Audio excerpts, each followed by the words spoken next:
சுவாமி சாயிநாத்.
ஓம் சாய்ராம். சாய்ராம் எல்லாருக்கும் வணக்கம். இப்போ நம்ம வீடியோவில் பார்த்துக்கிட்டு இருக்கிறது வந்து பார்த்தீங்கன்னா குடாலில் இருக்கிற சாய்பாபா மந்திர். இந்த பாபா மந்திர் வந்து பார்த்தீங்கன்னா குடால் அப்படின்ற கிராமத்தில் இருக்குது. இந்த குடாலுக்கு வந்து நம்ம எப்படி போகலான்னு பார்த்தீங்கன்னா கோவாலேருந்து கிட்டத்தட்ட 110 கிலோமீட்டரில் இருக்குது. அது மட்டும் இல்லாமல் மும்பையிலேருந்து 415 கிலோமீட்டரில் இந்த குடால் சாய்பாபா மந்திர் இருக்குது. எதுக்கு இந்த கோவிலை நம்ம இன்றைக்கி வீடியோவில் பார்க்குறோம் அப்படின்னு சொன்னீங்கன்னா 1918 அக்டோபர் 15 செவ்வாய்க்கிழமை 2:30க்கு மேலே பாபா வந்து மகா சமாதி அடைஞ்சார். அது நம்ம எல்லாருக்குமே தெரியும். ஆனால் பாபா மகா சமாதி அடைகிறதுக்கு முன்னாடியே 1916 வந்து பாபாவோட பெர்மிஷனோட வேர்ல்ட்ஸ் ஃபஸ்ட்டு டெம்பிள் பாபாவோட டெம்பிள் வந்து கட்டியிருப்பாங்க பிவ்பூரி அப்படின்ற இடத்துல. அந்த கோவிலை பற்றி, அந்த கோவில் எப்படி உருவாச்சு, இதெல்லாமே நம்ம வந்து ஒரு எபிசோட் போட்டிருப்போம் 1916.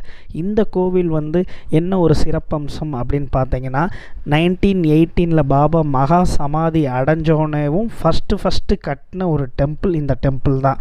இந்த டெம்பிளை சேர்ந்த ராமச்சந்திர மதாய் அப்படின்றவர் வந்து குடால் கிராமத்தை சேர்ந்தவர். அவர் வந்து பார்த்திங்கன்னா தீவிரமான தத்தாத்திரேயருடைய பக்தர். அவர் ஒரு முறை வந்து பார்த்திங்கன்னா தத்தாத்திரேயருக்கு வந்து அவருடைய சொந்த கிராமத்தில் வந்து ஒரு கோவில் கட்டணுன்ட்டு ஆசைப்படுறாரு. அப்படி ஆசைப்படும் போது பார்த்திங்கன்னா அவர் எப்போதுமே நாம் ஜப் பண்ணிக்கிட்டே இருப்பார். தத்தாத்திரேயரை வந்து சொல்லிக்கிட்டே இருப்பார், அவரோட நாமத்தை சொல்லிக்கிட்டே இருப்பார். ஒரு நாள் இரவு வந்து பாபா வந்து அவருக்கு காட்சி கொடுக்குறாரு, தத்தாத்திரேயராக காட்சி கொடுக்குறாரு. பாபா வந்து ஷீரடியில் இருக்கிற பாபா தத்தாத்திரேயராக காட்சி கொடுக்குறாரு. இதை பார்த்து அவர் வந்து மெய்சிலிருந்து அவர் வந்து இந்த குடால் கிராமத்திலேருந்து மும்பை வழியாக ஷீரடி போய் பாபாவோட தரிசனம் பெறுறாரு. பாபா வந்து அவருக்கு வந்து எல்லா பிளெஸ்ஸிங்ஸும் கொடுத்து அவருக்கு வந்து ₹1 கொடுக்குறாரு. இந்த நிகழ்வு வந்து பார்த்திங்கன்னா 1916 நடக்குது. 1916 பாபாவை பார்க்குறாரு. பாபா அந்த ₹1 கொடுத்து நீ கோவில் கட்டு உன்னோட கிராமத்தில் அப்படின்னு சொல்கிறாரு. அவரும் சந்தோஷமாக வந்துடுறாரு. 1916 அப்புறம் அவர் என்ன செஞ்சார்னா அவர் கிராமத்தில் சேர்ந்த முக்கியமான நபர்கள் எல்லாரையும் கூப்பிட்டுக்கிட்டு ஷீரடி போகிறாரு. ஷீரடி போய் பாபாவை வந்து பார்க்குறாரு. பார்த்துட்டு வந்துடுறாங்க. இவங்க கோவில் கட்டுறதுக்காக இடம் எல்லாமே தேர்ந்தெடுத்துக்கிட்டு இருக்காங்க.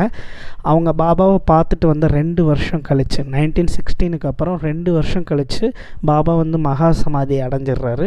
அடைஞ்சதுக்கு பிறகு பார்த்திங்கன்னா இவங்க வந்து கோவில் கட்டுறதுக்கான இடம் எல்லாமே இது பண்ணுறாங்க. 1919 பாபா மகா சமாதி அடைஞ்ச ஒரு வருஷத்தில் ஃபஸ்ட்டு புண்ணிய திதி, பாபாவோட புண்ணிய திதி வந்து பார்த்திங்கன்னா ஷீரடியில் வந்து செலிப்ரேட் பண்ணாங்க.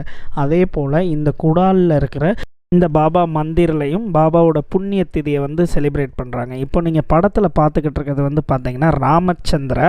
இவர் தான் வந்து பாபாவை போய் ஷிரடியில் போய் 1916 பார்த்து பாபா கையால் ₹1 வாங்கி இந்த கோவிலை வந்து கட்ட ஆரம்பிக்கிறார். அந்த ₹1 மூலமாக தான், பாபா கொடுத்த ₹1 மூலமாக தான் இந்த கோவில் கட்டுறாரு. அது மட்டும் இல்லாமல் பாபாவோட புண்ணிய திதியை வந்து 1919 அவர் வந்து செலிப்ரேட் பண்ணுறாங்க இந்த குடால் மந்திரில். இந்த குடால் கோவில் வந்து பார்த்தீங்கன்னா நீங்கள் ஃபஸ்ட்டு இந்த வீடியோவில் வந்து ஒரு ரயில்வே ஸ்டேஷன் பார்ப்பீங்க. அந்த ரயில்வே ஸ்டேஷன் பேக் சைடில் ஒரு 1/2 கிலோமீட்டரில் இந்த கோவில் இருக்குது. இந்த கோவிலில் வந்து பார்த்தீங்கன்னா இன்னொரு பெரிய சிறப்பம்சம் என்னென்னா 1954 தான் பாபாவோடைய மூர்த்தி வந்து ஷிரடியில் வைக்கிறாங்க. பாபா கால் மேலே கால் போட்டு உட்காந்துருக்க மூர்த்தி வந்து வைக்கிறாங்க. ஆனால் 1922 இந்த கோவில் கட்டி முடிக்கிறாங்க. அப்பயே பாபாவோட மூர்த்தி வந்து வைக்கிறாங்க. இப்போ பார்த்தீங்கன்னா இந்த பாபாவோட மூர்த்தி தான் ரொம்ப யங் ஏஜ் பாபா. இந்த பாபாவை பார்த்தோன்னே நம்ம ரொம்ப அப்படியே சாந்தமாயிருவோம். அந்த மூர்த்தி வந்து இவங்க வைக்கிறாங்க 1922. அது மட்டும் இல்லாமல் தலீம் வந்து நம்ம எல்லாருக்குமே தெரியும் 1954 அவர் தான் பாபாவோட மூர்த்தி வந்து செஞ்சு ஷிரடிக்கு கொடுக்குறாரு, எல்லாமே தெரியும். அவருக்கு வந்து ஃபுல் அண்ட் ஃபுல் ஹெல்ப் பண்ணவர் வந்து பார்த்திங்கன்னா இந்த ராமச்சந்திரா தான். இவரோட சமாதி வந்து இந்த கோவிலுக்கு ஆப்போசிட்டில் இருக்குது. இவர் வந்து ஹெல்ப் பண்ணுறாரு, தலீமுக்கு வந்து நிறைய ஐடியாலாம் கொடுக்குறாருன்னா. ஏன்னா 1922 world's first Baba temple, Baba கால் மேலே கால் போட்டு உட்கார்ற மாதிரி பண்ணதே இவங்க தான். அந்த ராமச்சந்திரா வந்து இவர் தான். இவரோட சமாதியும் இங்கே இருக்குது. இந்த கோவில் வந்து ஒரு ரொம்ப ரொம்ப முக்கியமான ஒரு கோவில். மீண்டும் அடுத்த லீலாவில் பார்க்கலாம். ஜெய் சாய்.